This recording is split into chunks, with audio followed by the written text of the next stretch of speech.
عليكم ورحمة الله وبركاته. ازيكم يا سباركس، عاملين ايه؟ انا جولان وهكون معاكم في بلاي ليست الباور.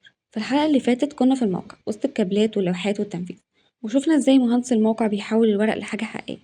بس خلينا نسأل السؤال المهم، الورق ده جه منين؟ مين قرر ان الكابل ده يكون بالمقاس ده؟ ومين اختار المحول؟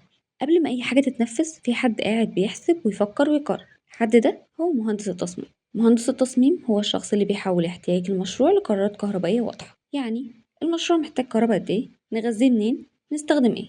هو مش بس بيرسم، هو كمان بيقرر. تعالى نعرف ازاي الشغل الحقيقي بيتم خطوة بخطوة زي ما بيحصل فعلا. أول خطوة معانا هي حساب الأحمال.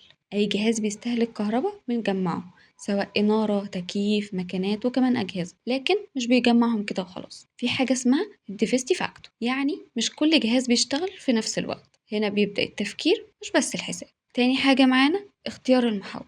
المحول ده هو الجهاز اللي بيغير في الجهد. بعد ما يعرف الأحمال اللي عندي بيختار محول مناسب بالكيلو فولت أمبير. الفكرة ببساطة، كل ما الحمل يزيد مقدار القدرة عندي بيزيد.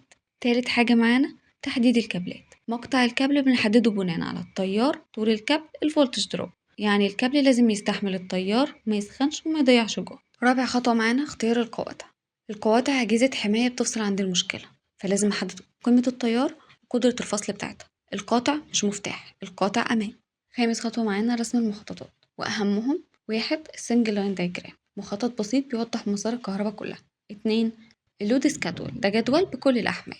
تلاتة، اللايوت، دي أماكن المعدات في الموقع، كل اللي الموقع بيشتغل عليه بدأ من هنا. تخيل إن عندك مبنى وفي مهندس التصميم، يا ترى مهندس التصميم ده هيفكر ازاي؟ هيفكر كده: المبنى محتاج كهرباء قد ايه؟ اختار المحول المناسب على أساس ايه؟ أحسب التيار، اختار الكابل، أحط قواطع يحميه.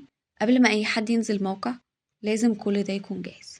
مهندس الموقع بيقول هنركب ازاي، مهندس التصميم بيقول هنركب ايه وليه. الموقع تنفيذ، التصميم قرار، لو القرار غلط الموقع كله هيتعب. تعالى نعرف مهندس التصميم محتاج يتعلم ايه. ببساطة لازم يفهم الأحمال، يفهم التيار، يعرف يقرأ السنجل لاين دايجرام، وكمان يفهم الكابلات ويفهم الحماية. وكمان محتاج شوية برامج زي الأوتوكاد والريفت، وكمان دايلكس ايفو والإكسل والإيتاب. والمفتاح هنا افهم كل برنامج قبل ما تستخدمه. شخصية مهندس التصميم بتكون كالتالي: شخص بيحب التفاصيل، دقيق، صبور، بيفكر كتير قبل ما يقرر، شغل هادي بس تأثيره كبير جدا. مهندس التصميم هو بداية القصة، كل حاجة اتبنت على قراراته. بس في سؤال مهم: هل كل اللي اتحسب ده بيشتغل فعلا زي ما هو، ولا في حاجة ممكن تكون غلط؟ قبل ما نقول كهربا شغالة، في حد لازم يجرب كل حاجة ويتأكد ان النظام آمن 100%. الباب اللي جاي، مين اللي بيضغط زرار التشغيل لأول مرة؟ يا ترى هو مين؟ مستعد؟